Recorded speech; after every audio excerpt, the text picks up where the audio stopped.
an lamɛnbaa cɛman na musoman an ka foli baw ye a sɔgɔlen bɛ arajo rural la bi segin kɔnɔntɔn tɔmi tan ka laseli kaw ye ka bɔ kayi plateau bi an ka jɛmukan kɔnɔ jɛmukan min bɛ boli bɛɛci fanga kan maa b'an bolokɔrɔ n'o ye marin tumaniya mɛri an n'a bɛ jɛ ka baro kɛ mɛriw jɔyɔrɔ commune kɔnɔ ani mɛriw n'u ka adjoint cɛ la monsieur le maire i ni ɲantuma an b'a fɔ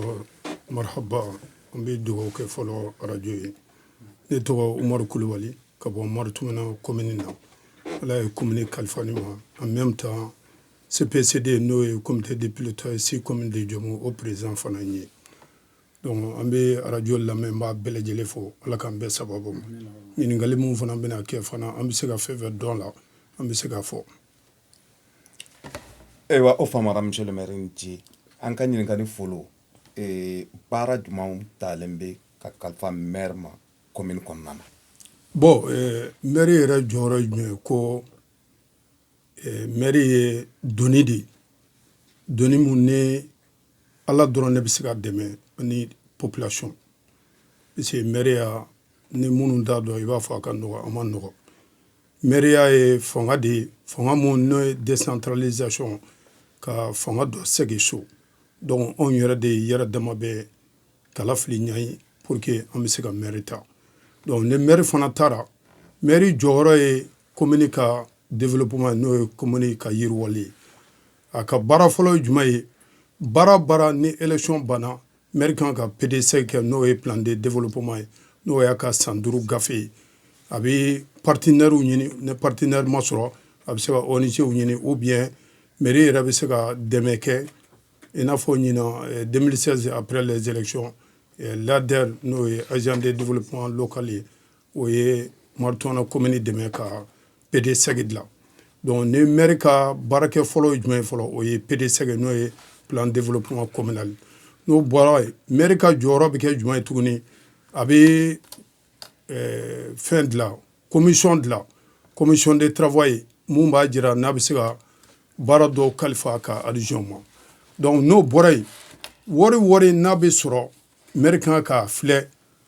régisseur b'a bolo régisseur de recette bɛ yen régisseur de dépense bɛ yen secrétaire général bɛ yen donc rôle fɛn fɛn bɛ dilan wari n'a kan ka sɔrɔ maire kan ka a filɛ a ɲɛ na commission des finances fana o président fana bɛ yen o fana kan ka laseli kɛ maire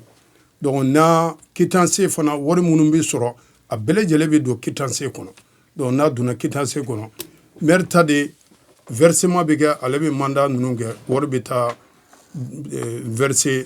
perception na bi n'o bibi na an bɛ trésor la mais bi an bɛ perception na état civil fana bɛ maire bolo a kan ka kɔlɔsili kɛ état civil baara bɛ kɛ cogo di n'o bɔra yen éducation n'o ye kalanko ye kalan jinin na belebele fɔlɔ fɛ defo second cycle tun bɛ conseil de cycle bolo mais bi o bɛ mairie bolo ani premier cycle n'o bɔra yen jiko n'o ye addition do ye ji kumaba ni ji misɛnman a bɛɛ lajɛlen kalifara maire ma n'o bɔra domaine foncier n'o ye comme dugukolo ko ta an ka yɔrɔ la mais normalement dugukolo ko kan ka kalifa maire ma mais jamana yɛrɛ ye sariya dɔ bɔ bi dugukolo sɔrɔli a baara ka gɛlɛn bi an bɛ taa baara caman na. Monsieur le maire i bɔra k'aw ka baara ninnu dɔ fɔ sisan aw ka jɔyɔrɔ ye fɛn mun ye i da sera commission ma o commission ninnu n'aw bɛ sigi a bɛ kɛ cogo jumɛn na. bon commission ninnu bɛ sigi ni délibération de ye délibération bɛ kɛ maire bɛ proposition kɛ arrêté jɔn bɛ délibération délibération conseil de bɛ délibération kɛ donc conseil ninnu sariya y'a dira d'office maire bɛ se ka adhésion dɔw kɛ commission président ye i n'a fɔ n'a ye maire ja a bɛ se ka conseil simple dɔ kɛ mun mana maire yɛrɛ b'a dɔn maa min bɛ se k'a ka baara kɛ ka ɲɛ donc commission ninnu ka baara ye jumɛn ye kalo o kalo u kan ka baara dɔ kɛ n'o ye rapport ye u ni secrétaire général n'o ye plan d'action ye kan ka activité mun kɛ u bɛna ɲɛfɔ maire kalo o kalo saba maire bɛ session mun kɛ a kan ka conseil wele ka commission mɔgɔ ninnu ka baara jir'u la ni gɛlɛya bɛ yɔrɔ min na conseil de b'a filɛ fana donc o la commission bɛ décision mun bɛ di conseil ma a bɛ taa di préfet ma tutelle la tutelle b'a approuver. monsieur le maire yan n'an ka taa ɲɛ commission joli de don. bon commission a bɛ dépend commission hakɛ joli bɛ e ka commune kɔnɔ. Bon commission hakɛ mun bɛ Marutumana commune kɔnɔ bi ni n ko n b'a fɔ an bɛ se ka fɔ commission sigiyɔrɔma 4 fo 5. Commission fɔlɔ o ye commission des finances. Commission wɛrɛ bɛ yen o ye chargé d'état civil. Commission wɛrɛ bɛ yen o chargé bɛ éducation na, santé, sport et loisirs. Commission wɛrɛ bɛ yen o chargé bɛ domaine na n'o ye dugukolo kow ye i n'a fɔ ne ne dugukolo tan an ka yɔrɔ la parce que amortissement ma kɛ ka yɔrɔ feere mais an ye commission fana dɔ sigi o ye Mali ka sariya ye. Commission de la promotion de la femme n'o ye muso minnu bɛ éluya la a présidente bɛ o bolo pour que baara baara n'a kan ka kalifa muso ma u jɔyɔrɔ ka don décentralisation u jɔyɔrɔ ka don faso jɔli la donc o commission bɛ muso fana bolo. I ko commission domaniale foncière. Bon commission foncière dugukolo ko ta e ka commune kɔnɔ yala nafa b'o commission créé la. Bon nafa b'a la parce que jamana kun ye sariya dɔ sigi fɔlɔ fɛ o sariya a président ye sous-préfet ye maire y'a ka danga ye o ye n'i ye sigida ta i b'a sɔrɔ mɔgɔ a sigira cogo cogo don dɔ la mankan bɛ kɛ a bɛ se ka kɛ mare ye n'o ye kɔw ye a bɛ se ka kɛ cikɛforow ye gɛlɛya dɔ bɛ se ka don u ni ɲɔgɔn cɛ donc o commission de domaine foncier olu de b'u sen don a la yan'a ka taa di fo commandant ma ou bien a ka taa di tribunal la fo ka ɲɛ sɔrɔ ka ɲɛ sɛgɛn donc o commission de bɛ jɛ ka baara in kɛ après u bɛna rapport di maire ma maire bɛ conseil bɛɛ wele an bɛ sɔrɔ k'u sigi ka kuma hakili b'a la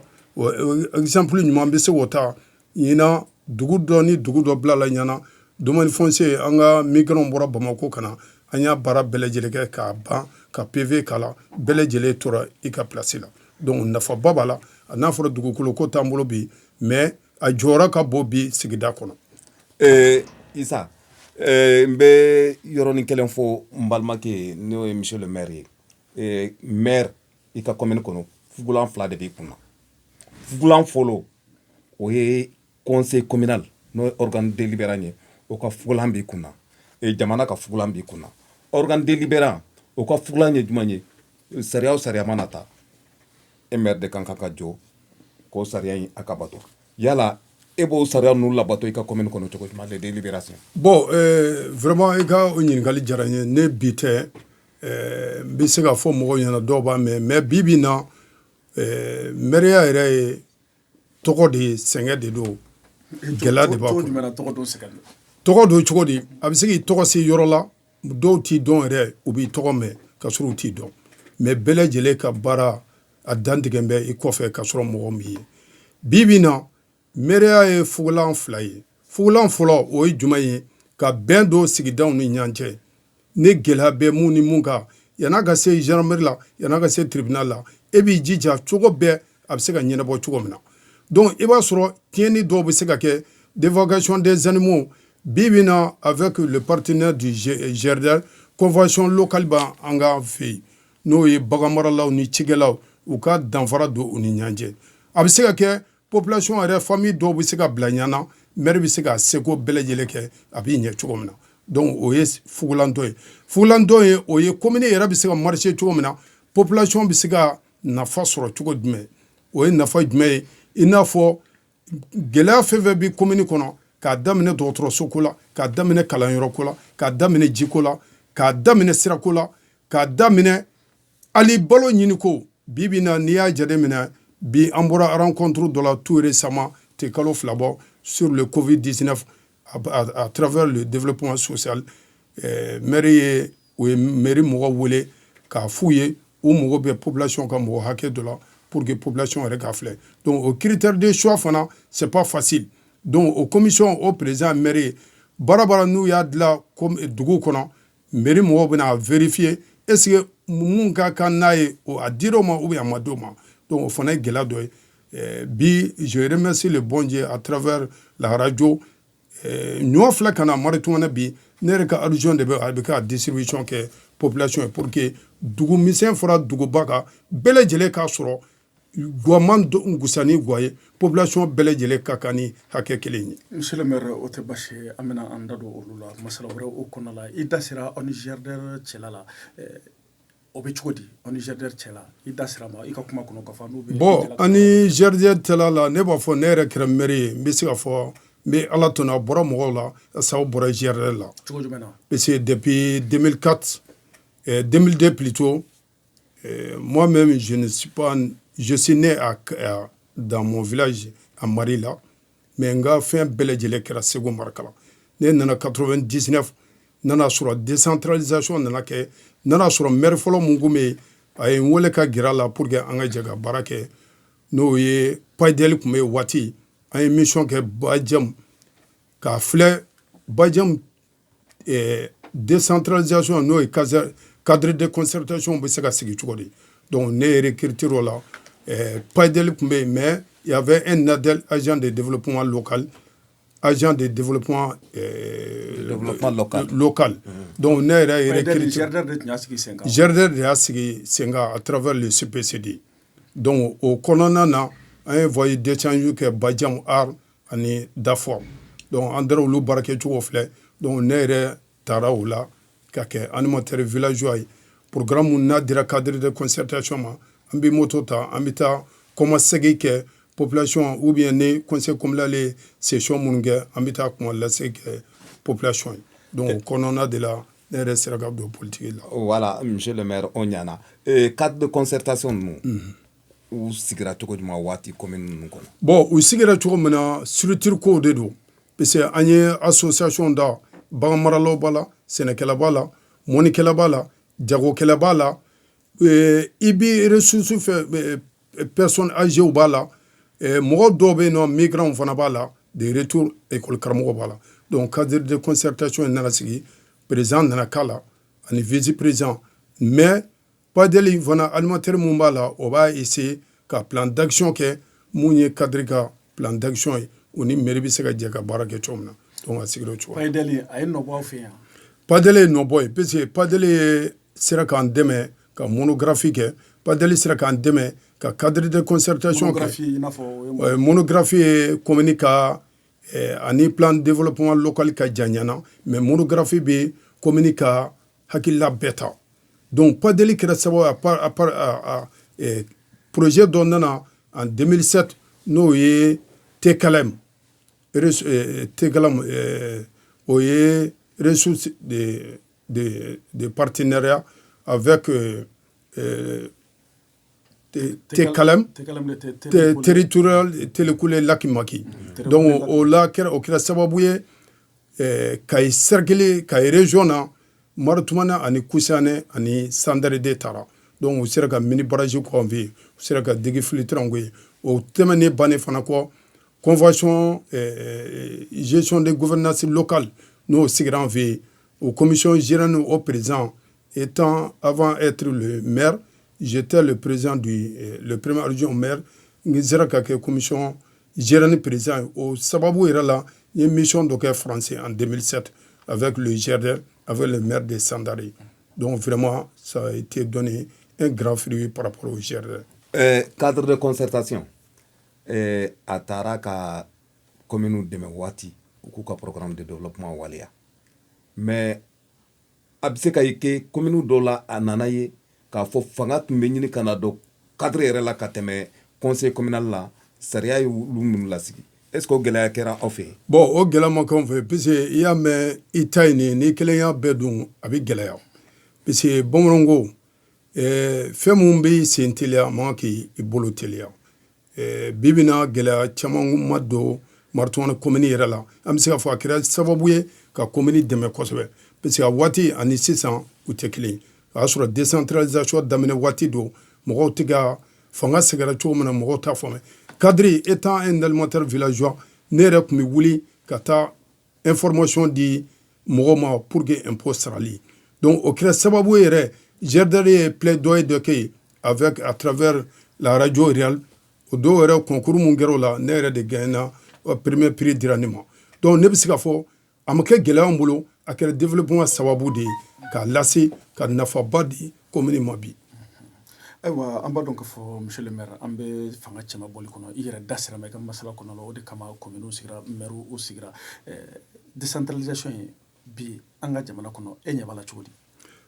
bon bi bi na décentralisation ne bɛ se ka fɔ gɛlɛya b'a la faamubaliya b'a la mais n'i y'a ye ekɔliso b'anw fɛ yen n'i y'a ni dɔgɔtɔrɔso bɛ yen bi n'i y'a ye mairie yɛrɛ bɛ k'a ka wolosɛbɛn denw tɛ taa wolosɛbɛn dilan yɔrɔ wɛrɛ ni décentralisation tɛ o tɛ yen bi bi in na fɔlɔ fɛ jamana i b'a sɔrɔ a ka nafolo bɛɛ tun bɛ taa yɔrɔ wɛrɛ mais bi bi in na nafolo bɛɛ lajɛlen droit de tirage o bɛ se ka sɔrɔ cogo di population yɛrɛ b'a dɔn ni zan in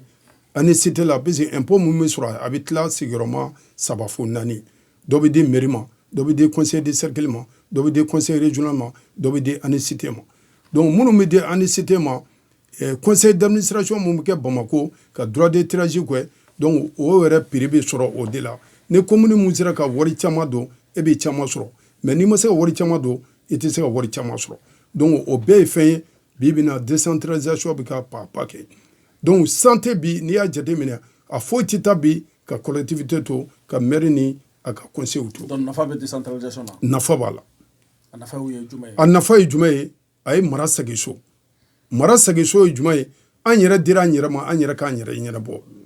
donc bi bi in na droit de tirage ni jamana ye wari mun d'aw ma an tɛ taa Bamako ɲininka an tɛ Kayi ɲininka an tɛ gouverneur ɲininka an tɛ préfet ɲininka maire de bɛ conseil ni population ɲininka hamina minnu b'u la an bɛ PDC fila dɔrɔn directement conseil communal on va voter à 100%. Vraiment, on veut que maire kan ni réalisation kɛ nin yɔrɔ in na. Da magara impôt ko la monsieur le maire o de y'a belebeleba ye a bɛ ko fanga sigini so a jubaju ye sɔrɔw ye sɔrɔ ninnu fɔlɔ ye l'impôt de yala l'impôt u mobilisation u sɔrɔli e ka commune kɔnɔ gɛlɛya b'a la wa gɛlɛya t'a la. Bon en fait i ka o ɲininkali diyara n ye 2002 yana anw yɛrɛ ka na parce que n bɛ ala tanu ka ala fo ka lamɛnbaga bɛɛ fo vile n ka deuxième mandat de la impôt sarali nana a kɛra gɛlɛya dɔ ye parce que n bɛna waati min na o y'a sɔrɔ n kun ye maire ka premier adjoint ye an y'a ye maritɔnɛ tun bɛ urusi la ka ye cercle mun bɛ bɛɛ maritɔnɛ tun bɛ urusi la après les élections de 2004 fo directeur général de l'anicité nana ka na maire sortant ni maire rentrant ka gɛlɛya caman s'u ma parce que an ka projet dɔ tun bɛ yen u kun t'a faamuya investissement ni fonctionnement u y'a bɛɛ lajɛlen bɔ ka sɔrɔ u t'a ɲɛdɔn donc a kɛra gɛlɛyaba ye donc an ye mun kɛ an sigira waati min na n y'a fɔ maire ye n ko maire an bɛ mun kɛ sisan an ka éclatement kɛ éclatement tɛ komi nin bɛna taa nin parti nin bɛ taa nin na ka baaraw bɔ ɲɛna cogo di i b'a sɔrɔ i tun bɛ famille kelen dɔ ta duba dɔ i b'a sɔrɔ impôt bɛɛ lajɛlen opposé mɛ dutigi dama kan donc an ye jateminɛ kɛ bɛɛ lajɛlen k'i ka carte ta n'o ye carnet de famille mairie y'a d'u ma gratuit donc i bɛna i ka rôle sera individuellement donc o kɛlen a kɛra nafaba ye bi kununko yɛrɛ je parle ala de tulo bɛ mankan la marala dugutigi a ye wari mun ja a ka ca 20,000 ye n taara verser ka bɛɛ ka quittance dama sɔgɔdana yen ka bɔ Kayi. E y'a versé monsieur le maire i ka registre de recette don. Nka registre de recette komi maritɔnɛ ne maa mun b'a dɔn i b'a dɔn enclavement bɛ yen registre de taara yen a y'a sɔrɔ impôt gɛlɛyalen don a ye convocation di mɔgɔw ma parce que n'i ko an ka don alijinɛ kɔnɔ bi dɔ bɛ don ka dɔ to mɔgɔw ka sɔrɔw tɛ kelen mɔgɔw ka faamuya tɛ kelen mais an filɛ 9 mois de la or que an k'a ka impôt ninnu bɛɛ don ka ban ka bɛn première semaine ma mais i b'a sɔrɔ gɛlɛya caman b'a la parce que individuellement bi bi na mɔgɔw yɛrɛ bɛna mairie la o bɛna fɔ monsieur le maire ne na n ye n ka impôt bɛɛ sara donc mɔgɔw bɛna u yɛrɛ ma ka sɔrɔ registre ma ta hali sisan filɛ kuma na registre bɛ tenti la bi donc o ye nafaba ye o ye relation dɔ mɔgɔw ni ɲɔgɔn cɛ dugutigi bɛ se ka di maire ma maire b'a minɛ a bɛ taa di registre ma o ka wusa dugutigi ka conseil dɔ ci ou bien a ka dɔ ci puisque sira taama sira de b'a la bɔrɔkɔ de b'a la fala kɔnɔna de don donc an y'a reçu bɛɛ kɛ k'a ban ka ta quittance la n ye reçu di dugutigi ma sɔngɔden na. monsieur le maire ayiwa i ko baaraw bɛ daminɛ tuma min na décentralisation impôt sirali tun ka gɛlɛn aw ka commune kɔnɔ e sera ka fɛɛrɛ jumɛn sɔrɔ walasa nɔgɔya bɛ na. n ye fɛɛrɛ mun sɔrɔ teliya la an y'an sigi avec le président de la commission avec tous ses membres de la commission des finances an y'a jateminɛ o rôle minnu kun bɛ yen nɔ o kun ye o rôle kɔrɔw ye an ye population bɛɛ wele bɛɛ ka na ne ni sila bɛ famille kelen na sila de y'anw ka dutigi mais sila bi sila tɛ impôt sara mais n'i ko i ka impôt bɛɛ lajɛlen kimine k'a di sila ma i b'a sɔrɔ dutigi dɔw b'u fi u ka responsabilité la a conséquence yɛrɛ yera anw yɛrɛ ka famille la a marala dans une grande famille ni n kɔrɔkɛ yɛrɛ ko na kun ye du éclaté n ko nɔ tilali tɛ mais bi bi na u bɛɛ y'a jate minɛ bi ne kelen ka rôle de bɛ n ka carnet de bɛ n yɛrɛ tɔgɔ la n ka impôt bɛna dɔrɔn n b'a dɔn o rôle la avertissement la hakɛ mun b'a la directement n bɛ taa mairie la n bɛ n ka wari sara dɔrɔn n ka quittance bɛ tigɛ ka d'i ma donc o kɛra nafaba ye bi anw ka commune kɔnɔ baarakɛla mun b'an bolo bi gendarme tɛ taa garde tɛ taa k'u ka taa impôt ka nin mari tuma dɛ vraiment Dieu merci alhamdulilayi bɛɛ lajɛlen bɛ taa sara kama kɛra individuel ye donc o kɛra nafaba ye filanan fana GRDR ani radio yirali ye plaidoyer mun kɛ ka taa fanga segin so impôt ninnu bɛ sara cogo di o bɛ sɔrɔ cogo di a bɛ don jumɛn ni jumɛn na baarakɛlaw bi bi na n bɛ kuma yɔrɔ min na bi n bɛ ala fo kama anw nana fo sisan baarakɛla foyi tɛ mairie kɔnɔ mun ka dɔrɔmɛ 10 bɛ commune na mais an bɛ yɛlɛ waati min na sɔrɔ commune bɛ wurusi la donc o ye nafaba ye bi. monsieur le maire o ɲana mais an bɛ nin ɲininka fɛn kelen na yala o i ka adjoint joli de dɔn. ne ka adjoint ye saba i n'u cɛla bɛ cogo jumɛn. bon gɛlɛya foyi t'an ni ɲɔgɔn cɛ fɛn fɛn n'a nana fana i y'a mɛn i kelen y'a dɔn i kelen y'a bɔ n b'u bɛɛ wele bureau communal fɛn fɛn n'a nana an bɛ bureau communal wele an bɛ sigi fɔlɔ ani problème bɛ yen k'a fɔ dɔrɔn maire de ye nin ye décision kelen bɛ se ka ta maire fɛ en cas n'i nana réunion dɔ la si c'est très urgent an bɛ se k'u wele téléphone na il y a tel problème quel est votre avis par rapport à ça donc u bɛ se k'u ka avis di mais le dernier mot ça revient au maire. ayiwa est ce que an da sera i da sera impôt ko mun ma sisan nɔ an b'a ye k'a fɔ maaw u bɛ impôt sara nka u t'a dɔn a bɛ kɛ fɛn mun ye est ce que aw bɛ ɲɛfɔli kɛ dugudenw ɲɛna commune denw ɲɛna k'a fɔ impôt sarali n'i y'a a bɛ fɔ ka sara nin ni nin dɔrɔn nin ni nin dɔrɔn aw b'o baaraw kɛ la. o ye diyagosa de ye n'i y'a ye an b'a fɔ ko gɛlɛya t'a la mɔgɔ kɔni n'i ka bagan di yɔrɔ min na ni dugu jɛra i bɛ taa filɛ n'a sɔrɔ nama ma minɛ ou bien ne suruku ma ne fɛn dɔ ma minɛ o ye diyagosa de ye parce que n'a tɛ f'u ye u tɛna sara o b'a dɔn fana sanga ni waati bɛ an bɛ session kɛ i b'a sɔrɔ dugutigi ka conseil bɛ yen ou bien dugutigi ka représentant bɛ yen ou bien an bɛ bɛɛ lajɛlen wele leader bɛɛ lajɛlen ka information d'u ma k'a fɔ nin ɲɛna zan ye nin wari hakɛ de sɔrɔ nin de dépensera nin de kɛra baarakɛlaw ka sara nin de kɛra nin ye donc ne session fana kɛra n'o ye budget primitif ye an bɛna mun daminɛ sisan il y a un débat public d'abord après la concertation après an bɛ sɔrɔ k'u bɛɛ fara ɲɔgɔn kan tuguni ne kunnafoni dir'u bɛɛ ma le conseil communal va faire une délibération par rapport à ça. aw bɛ kuma segin kɛ dugudenw an bɛ kuma segin kɛ dugudenw n'an ye baara mun kɛ ani san kɔnɔ baara mun kɛra réalisation mun kɛra wari joli tora wari joli juru bɛ dugu jumɛn na peut-être souvent an bɛ prix yɛrɛ di duguw ma. aw ka session na ni session kɛra est ce que mun mana bɔ session kɔnɔ aw bɛ segin k'a lase commune dɔ ma k'a fɔ nin ni nin de bɔra nin ni nin baaraw de bolo. o ye diyagosa de ye puisque partenaire caman yɛrɛ tun b'an dɛmɛ à travers ça par rapport au compte rendu des sessions à la population. i da magara budget primitif la concertation consultation de conseil de village diyagoya de dɔn yala aw b'a ni session de fara ɲɔgɔn kan ou bien a bɛ conseil consulté o d'an ma yanni session. non a bɛ a du fara ɲɔgɔn kan concertation bɛ k'a dama na débat public bɛ k'a dama na après n'i y'o fara ɲɔgɔn kan o bɛɛ lajɛlen bannen waati min na maire bɛ sɔrɔ ka conseil wele o bɛ sɔrɔ ka session kɛ donc n'a approuvé fana an bɛ tila k'u wele nin ɲinan zan préfet ye an ka budget approuvé donc bɛɛ lajɛlen k'i jija i ka baara kɛ dugutigi fara conseil kan an bɛɛ k'an jija yanni kalo 3 cɛ o k'a sɔrɔ a tɛmɛna 50% na ou bien 60%. monsieur le maire kumakan laban jumɛn b'i bolo wasa gɛlɛya minnu b'an ka. yanni an ka taa kumakan laban na monsieur le maire yɛrɛ ɲɛ bɛ jamana in démocratie la cogo jumɛn na. voilà. bon démocratie ne ɲɛ b'a la cogo min na bamananw ɲuman na a bɛ yafa n ma vous m'excuser par rapport à ce terme là ko malamini da ye sama fa ye ni malamini ye sama fa dɔwɛrɛ t'o kɔfɛ démocratie gɛlɛya dɔɔnin b'a la faamubaliya dɔɔnin b'a la sinon n'a fɔra fanga seginna kɔfɛ kununko kuma tun tɛ ne bolo ka kuma fo n'a kɛra bulonkɔnɔ kuma ye o ye n'a sɔrɔ i ye dugutigi ka mɔgɔ ye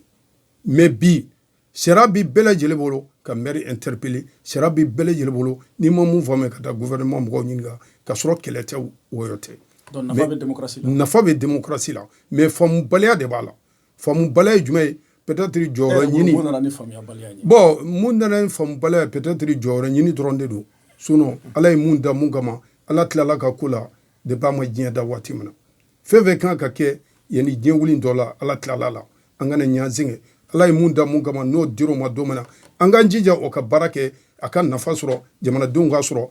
commune ka sɔrɔ diɲɛ yɛrɛ k'a dɔn donc o yɔrɔ de don. bɛɛjɛ fanga ale de wolola mara sigili na so n'an ko décentralisation bi kumakan jumɛn bɛ e bolo ka ɲɛsin an marabagaw ani an ka élu ma walasa u bɛ se k'u fanga kɛ kelen ye ni fanga sigili so décentralisation n'a bɛ san sɔrɔ. bon yanni ka bɔ kuma na n bɛ animateurs fana fɔ an minnu ye radio ka mɔgɔw ye an b'a lamɛnbaa bɛɛ fo kuma kunkurunin mun bɛ ne bolo misali don bamananw ko a ye na kununko yɔrɔ la o b'a sɔrɔ kunna siniko de jara an bɛɛ lajɛlen k'an jija mara segira so a ma fɔ i k'i kɔ da maire la ou bien conseil la ou bien dugutigi la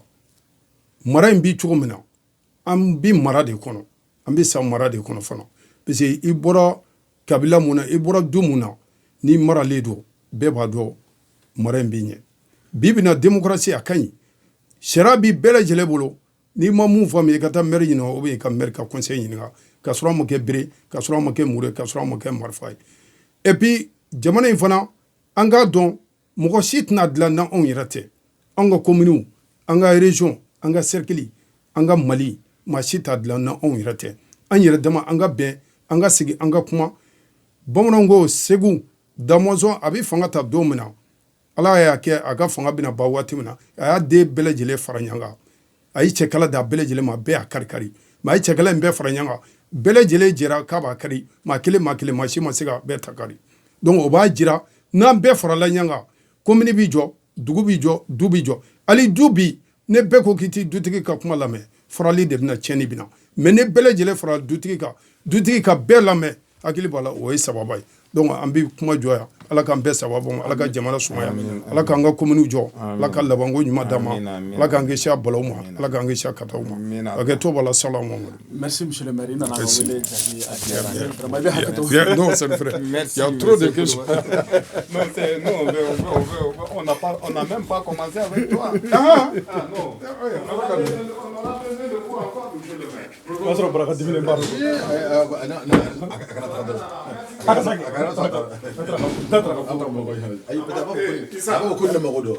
Issa, Ninkeni, en bas t'intérêt, il a divagué. Moi, j'ai non, bon, après, les attributions sont de deux ordres.